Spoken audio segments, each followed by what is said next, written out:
What is up, y'all? This is Roll Coverage. My name is Nick. Today, we're talking about Chris Tabor. He finally got an interim coaching position with the Carolina Panthers, promoted following the firing of Frank Reich. Obviously, it's a little tough. It's going to be real interesting to see how he can adjust. But let's jump right into it and do a full breakdown. Hey, I thought it was all over.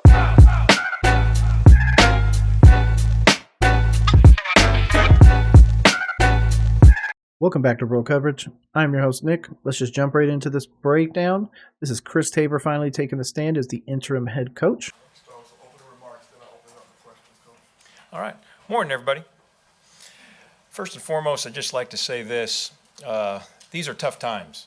And because you're talking about relationships, and that's what coaching is. You have relationships with players. You have relationships with other coaches. And a decision was made, and I understand that. And because the NFL, it's also a business. And so I'm well aware of that. And I'm very grateful and thankful for Coach Reich keeping me around last year when he first got here. And at the same time, I'm thankful for Mr. Tepper having confidence in me to have this opportunity to lead the team these next 6 games. So we're moving forward. Today's a big work day, big game plan day. So with that, I'll answer any questions. Okay. Now, I will have a Chris Tabor breakdown video out sometime next week, probably Monday or Tuesday. So everybody can expect that. I don't have a huge, knowledge of Chris Tabor. So I'm going to completely open this up and give him the opportunity to, win me over. Video is only about 8.5 minutes. So it should be a pretty quick one for y'all. But overall, demeanor so far, very happy with it. Looks open. Obviously, the face is a little funny, but he's got to say the right things. He's just got to be, the umbrella kind of holding everything together, keeping all the water out. But let's see how he does. I'll pick on the questions that you know. Questions for Coach Tabor? Coach Tabor, Kyle Bailey, WFNZ. What directive, what mandate have you been given for the rest of this season? What do they want to see out of this team after a 1-10 start with no postseason on the horizon? Like, what are those checks? Funny enough, I think somebody said we are actually not even eliminated from playoff contention, which I think would be hilarious. I don't see. I mean, obviously, math makes it just way it'd have to be like pretty much every team loses every game moving forwards, but. Hey, it's funny. I think obviously the directive moving forward is just going to be win, win, win.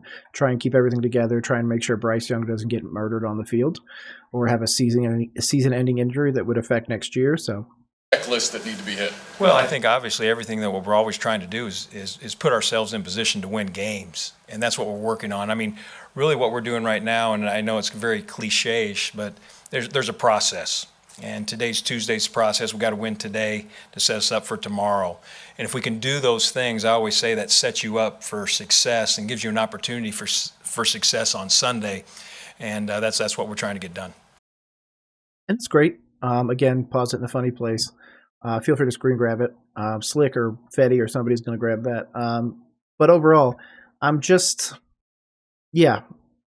it's a process. There's a lot to it. You're the interim. You can't make long-term decisions. So there's a lot going, a lot to the process. I'm just hoping that, again, he doesn't fire Chris Tabor in the middle of the season, fires 2 head coaches in the same season. That'd be kind of funny. But, I'm just, as long as Chris Tabor can land the plane, meaning Bryce Young isn't hurt, I'm happy. David Newton? Yeah, Chris, how much of your changes you made yesterday with getting rid of Josh McCown and Staley had to do with the development of Bryce Young and trying to improve that? Well, first and foremost, I'd say this. I made those decisions, and as I mentioned earlier in my opening statement, coaching is about relationships, and I respect both those coaches as people and coaches, and I'm going to keep our talks in-house and Personally, that would tell me, or at least it rings to me right now, that maybe they were a little bit aggressive of talks, that they're like, this is, BS or whatever. That maybe even Tabor was one of the ones that wanted Stroud. And, he eventually moved over to the Bryce Young side. And maybe they were upset about that. Obviously, all speculation. We won't know for years to come unless somebody decides to break an NDA. But Yeah, these are the right answers so far. Anything that we do, we're always trying to continue to improve our team. Alex? Hey Chris, thanks for taking the time. You were the interim coach for a game for one game in 2021 when the head coach had COVID. Yeah.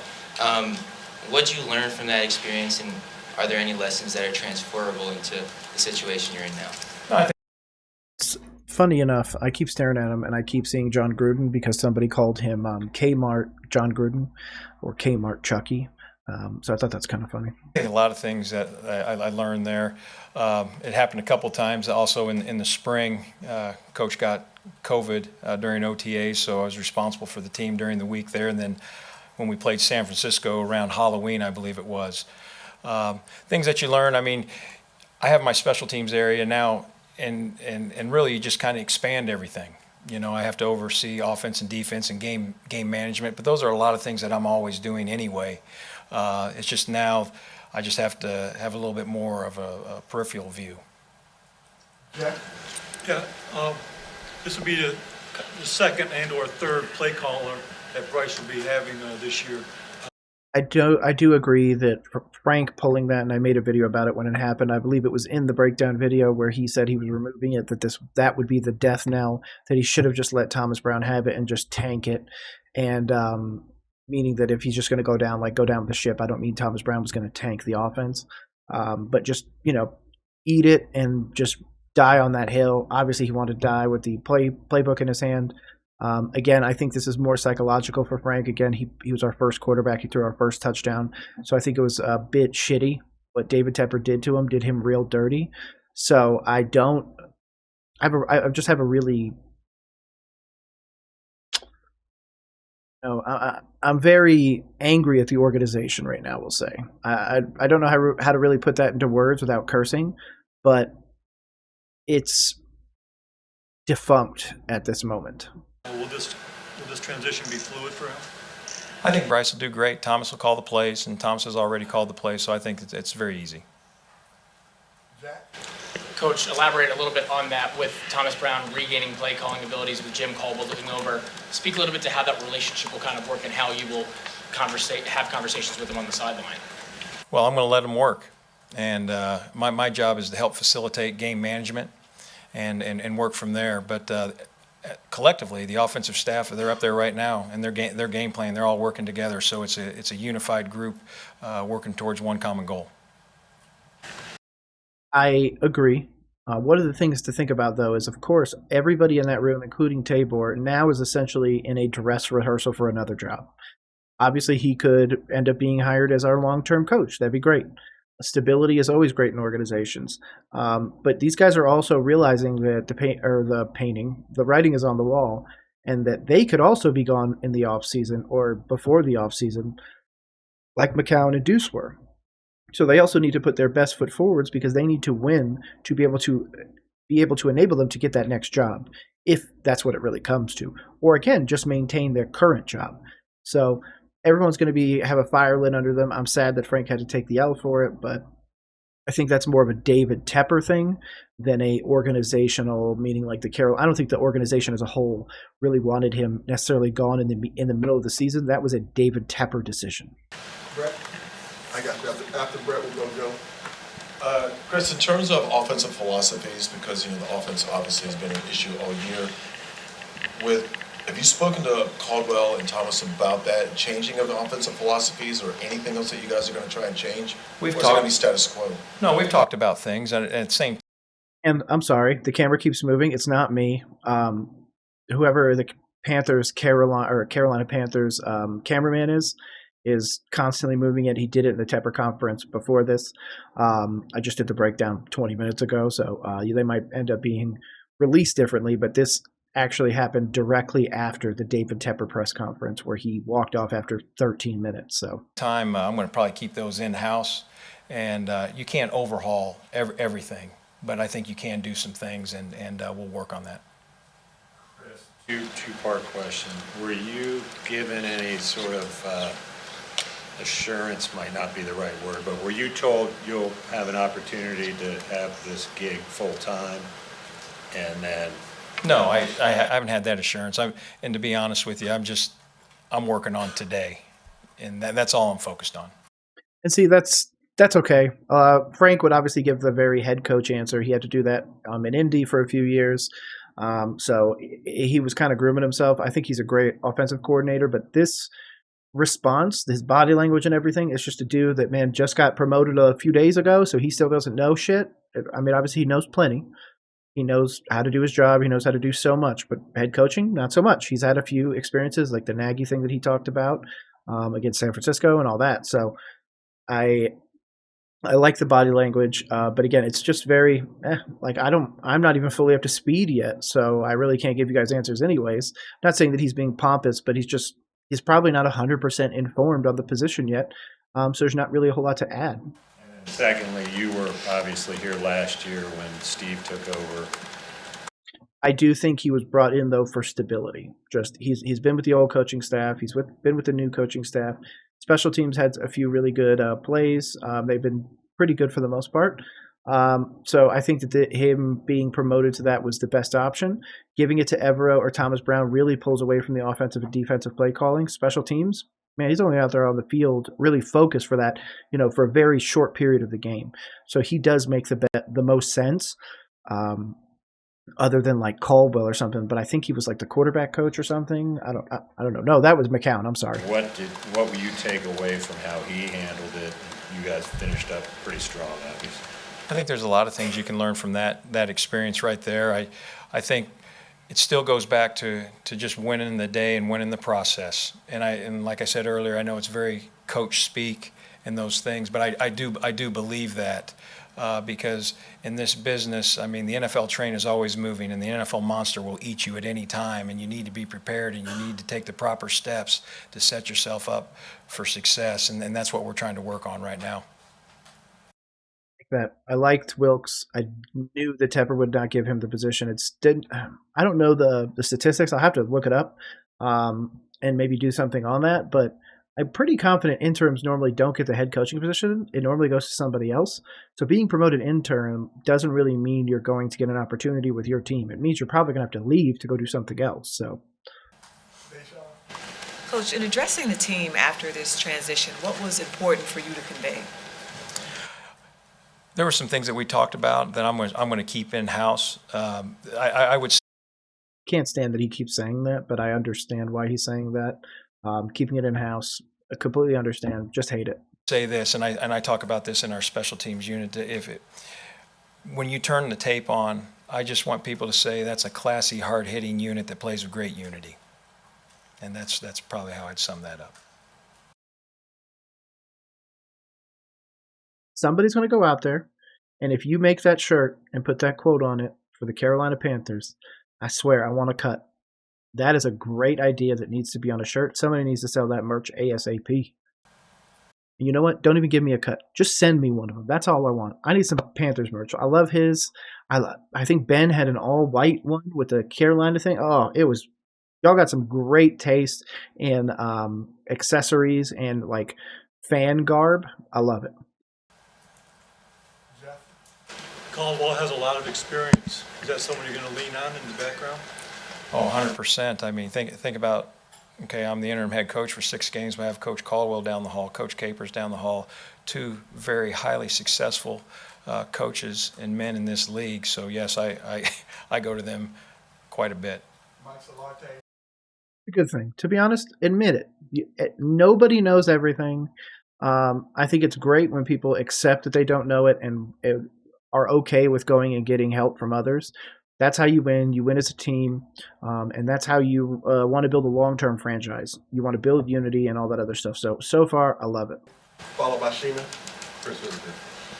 What is your philosophy and your thought on keeping this room together? Because when a coach is dismissed, I mean, there's the real potential for fracturing and for guys to kind of not be on the same page.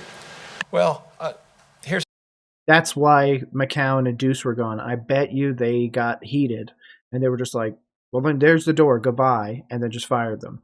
I do think they were also big, ardent Frank supporters. So if that's the case, yeah, you can't really keep them. That is the division. It was those three. I think Frank really didn't want anybody to leave. He just wanted to take that L and move on, but it's okay. That's how I look at it.